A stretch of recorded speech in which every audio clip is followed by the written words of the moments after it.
Oke, Assalamualaikum warahmatullahi wabarakatuh. Selamat datang di mata kuliah. Kita digital startup ya, sorry saya lupa.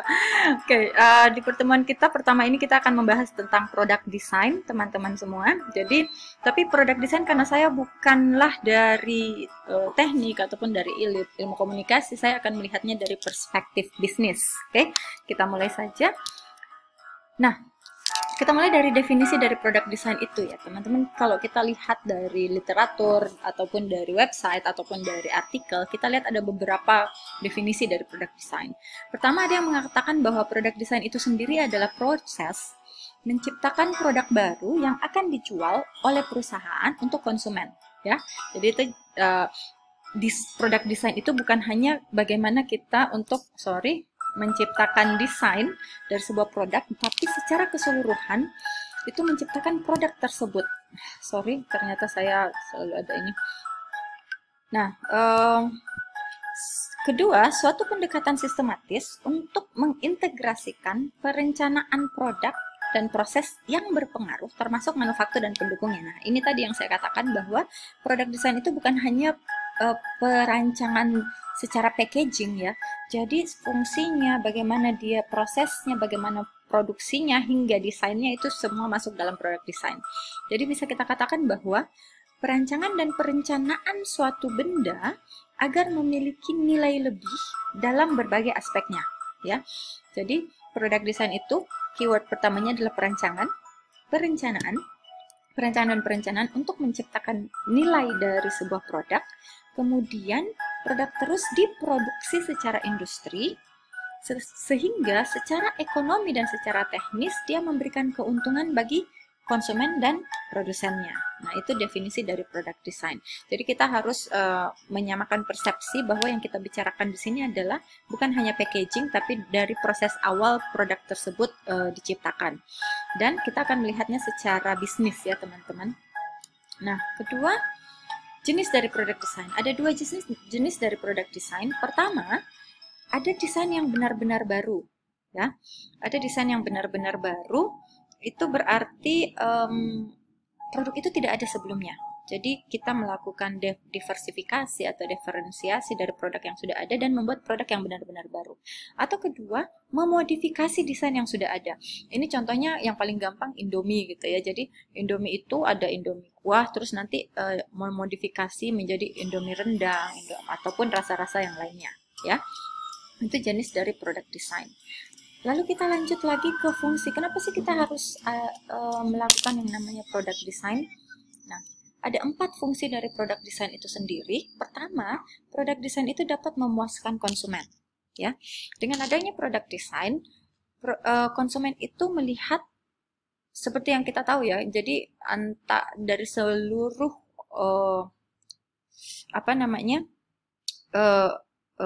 what can I say? Dari seluruh indera yang ada di diri kita, yang paling gampang menangkap sesuatu itu adalah mata. Jadi apabila sebuah produk terlihat menarik baik secara estetika maupun secara fungsi, itu akan sangat memuaskan konsumen dulu. Jadi biar kita memanjakan mata konsumen dulu. Setelah itu mereka akan tertarik untuk mencobanya. Nah, setelah matanya konsumen itu sudah tertuju pada produk kita dan membeli produk kita, itu berarti peningkatan sales atau penjualan. Nah, apabila peningkatan penjualan terjadi, berarti secara perusahaan atau secara usaha itu akan meningkatkan reputasi atau nilai dari perusahaan kita. Dari segi manajemen kita menyebutnya dengan market share. Jadi meningkatnya market share dari usaha atau perusahaan kita. Lalu yang keempat, pengembangan bisnis. Jika market share kita bertambah, pengguna produk bertambah, nilai usaha kita bertambah, kita bisa memperluas pasar dengan cara pengembangan bisnis. Ya, jadi itu kayak berurutan satu dengan yang lainnya, di mana itu bermuara dari product design sehingga dapat mengembangkan bisnis kita. Jadi penting banget ini, makanya ini masuk di salah satu materi di mata kuliah ini. Nah, kita lanjut lagi nih. Tapi apakah kita harus melakukan product design itu secara langsung gitu, tanpa ada riset pasar, tanpa ada hal-hal atau langkah-langkah yang harus dijalankan? Tidak juga. Jadi kita harus ingat ada beberapa hal yang harus kita tanamkan di diri kita sebelum kita melakukan product design. Pertama, produk itu harus sesuai dengan kemampuan bisnis dan keinginan atau kebutuhan pengguna. Nah, apabila kita ingin membuat satu produk, gitu ya, contohnya kita membuat satu aplikasi baru, padahal kita tidak mempunyai sumber daya untuk itu akan sulit terrealisasi. Ataupun kita membuat suatu produk yang sebenarnya tidak dibutuhkan di pasar. Contohnya kita membuat produk itu roll kabel yang kabelnya itu nggak ada pelindungnya, karet pelindungnya. Itu kan membahayakan ya, dan itu tidak diinginkan untuk pasar. Jadi kenapa harus dibuat produk itu? Nah, itu make sense-nya seperti itu.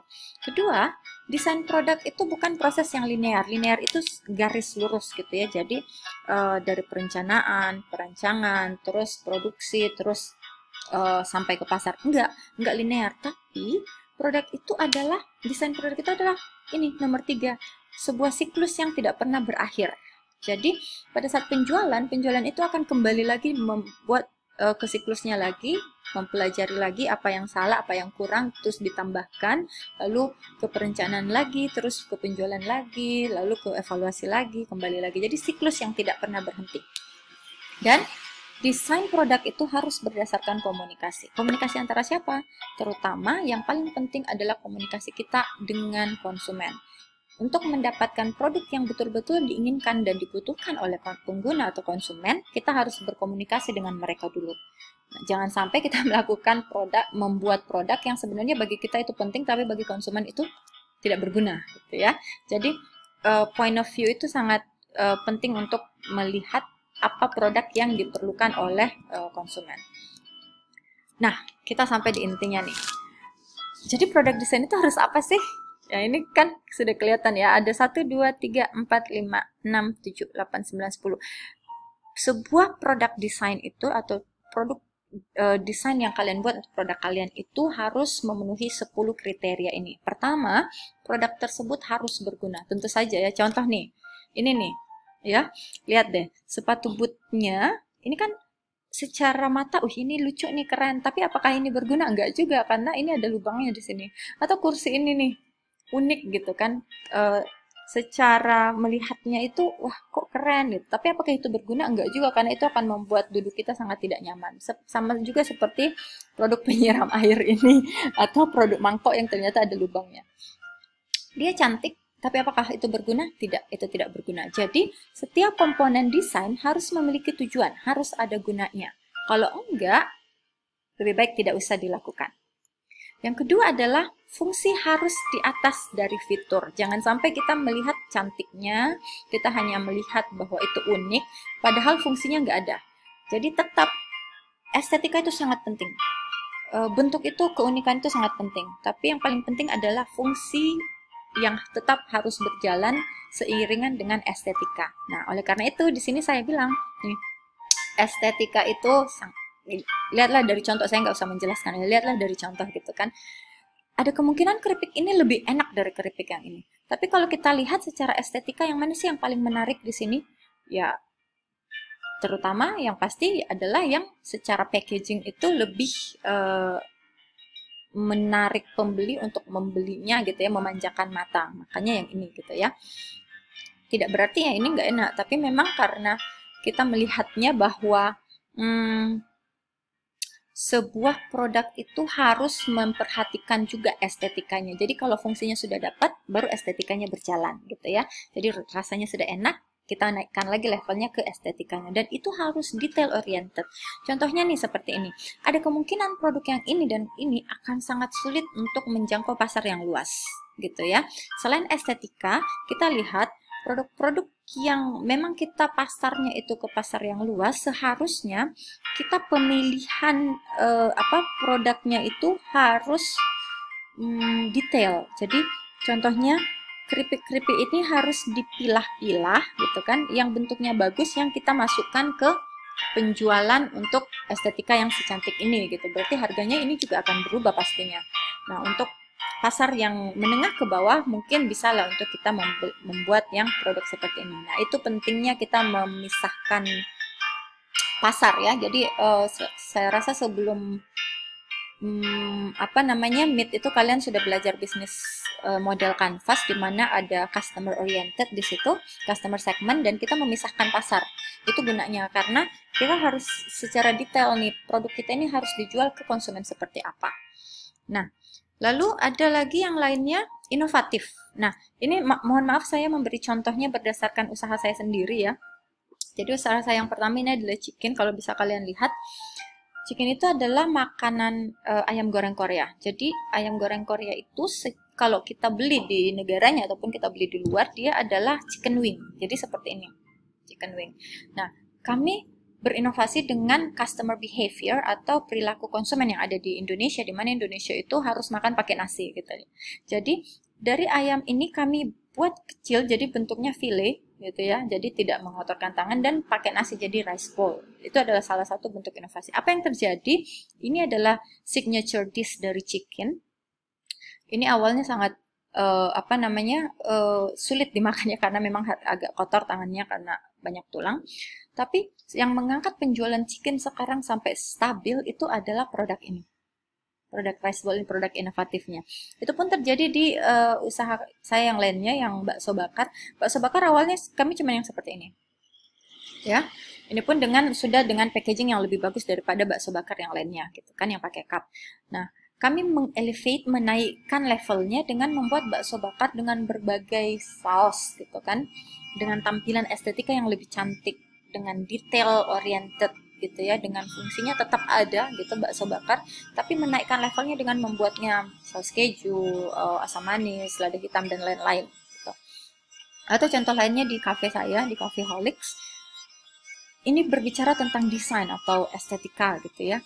Sebenarnya kalau dilihat, minuman ini jauh lebih enak daripada minuman ini. Tapi pada saat konsumen atau melihat cara penyajiannya, mereka lebih suka melihat ini karena dia lebih cantik dan pemesanan ini menjadi lebih banyak daripada pemesanan yang signature dish-nya. Itu adalah contoh-contoh. Nah, terakhir, kita harus ingat bahwa dalam proses produk design itu ada langkah-langkah yang bisa kita lewati gitu. Itulah yang namanya design thinking. Ada beberapa langkah, contohnya kita memulai dari empathize. Jadi kita berempati terhadap masalah yang ada di lingkungan kita. Jadi kita mencari ide itu dari masalah, kebutuhan, keinginan konsumen seperti yang tadi saya sebutkan. Setelah kita menemukan ke masalah tersebut, kita definisikan bagaimana kita mencari solusi dari masalah itu. Solusi masalah itulah yang menjadi ide dari usaha kita, ya. Nah, kita sudah dapat idenya nih. Lalu kita bikin prototipenya, contohnya, contoh produknya. Setelah membuat prototipenya, kita melakukan tes. Lalu kita proses ini akan terus berputar kayak siklus yang tadi saya bilang ya. Jadi proses produk desain itu ada di sini. Di dalam proses design thinking. Contoh lah. Kemarin waktu Chicken pertama kali kami dirikan di sini, itu kami melihat bahwa penggemar Korea banyak sekali di Magelang. Tapi untuk produk makanan Korea yang benar-benar signature itu belum ada. Jadi kami memberi definisi bahwa oh ya, kita harus mempunyai produk yang memang rasa Koreanya itu sangat diangkat gitu. Tapi rasa Indonesianya juga tetap ada. Jadi idenya muncullah Chicken. Lalu kami melakukan prototype. Prototype yang kami lakukan waktu itu kami pre-order. Dari pre-order itu kalau kalian lihat ya, rasa Chicken di awal dan rasa Chicken yang ada kita jual sekarang itu beda banget. Karena pada saat prototype itu kami melakukan testing. Jadi testimoni dari pelanggan itu terus kami dapatkan. Akhirnya produk itu terus mendapatkan ide-ide yang baru dan muncullah Chicken yang sekarang yang alhamdulillah kalau saya pribadi awalnya cuma target itu hanya berdiri 6 bulan karena itu adalah makanan kekinian, tapi sekarang sudah sangat stabil, sudah saya bisa lepas manajemennya segala macam, semuanya sudah dijalankan oleh mahasiswa. Sekarang saya hanya di fungsi controlling karena kami melakukan proses design thinking dan produk design itu yang terus menerus di Chicken. Itu pun yang terjadi di cafe dan Coffeeholics, dan sekarang yang produk yang baru kami launching ini 2 bulan ini adalah Sokar yang masih kami berusaha mencari pola design thinkingnya. Nah, teman-teman, itu adalah topik kita hari ini di product design. Terima kasih sudah mendengarkan. Kita akan lanjut ke Zoom. Oke, saya akhiri. Assalamualaikum warahmatullahi wabarakatuh.